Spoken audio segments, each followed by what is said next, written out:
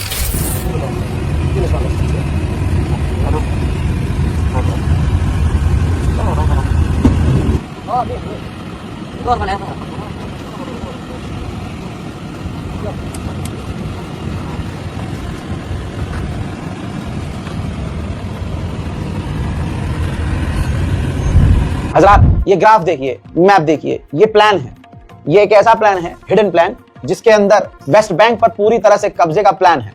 Israel पूरी तरह से वेस्ट बैंक पर इस तरह से कब्जा करना चाहता है जैसे जो फिलिस्तीन अथॉरिटी की गवर्नमेंट है ऑटोमेटिकली वेस्ट बैंक से पीछे हट जाए और उसका कंट्रोल इस इलाके से खत्म हो जाए। हजरात अब एक मंजर देखिए, वेस्ट बैंक में मस्जिद में जो मुसलमान फिलिस्तीनी जुमे की नमाज पढ़ने गए, बैतुल मुकद्दस में नहीं, नॉर्मल एक जो मस्जिद है वहां पर, मस्जिद के अंदर जब मुसलमान नमाज पढ़ने गए हैं तो नमाज जब खत्म हुई तो फिलिस्तीनियों को उस मस्जिद से इजराइल की फौज बाहर नहीं निकलने दे रही थी। कई घंटे के बाद उनको वहां से जाने दिया। मोहतरम हजरात, गाजा, वेस्ट बैंक, फिलिस्तीन के हाल क्या हैं मैं दिखा रहा हूं। ठीक है, हमारा दिल मर चुका है, हम कुछ नहीं कर सकते, लेकिन अगर चंद लोग भी अगर जिंदा हैं तो इस बारकोड का इस्तेमाल करें। बारकोड काम ना करे तो आईएफएससी कोड, अकाउंट नंबर, तमाम जानकारी दी गई है, बैंक ट्रांसफर के जरिए आगे बढ़िए और गाजा और फिलिस्तीन की मदद के लिए कुछ कीजिए। मैं हूं रजा और आप देख रहे थे रजाग्राफी अनस्क्रिप्टेड। जय हिंद।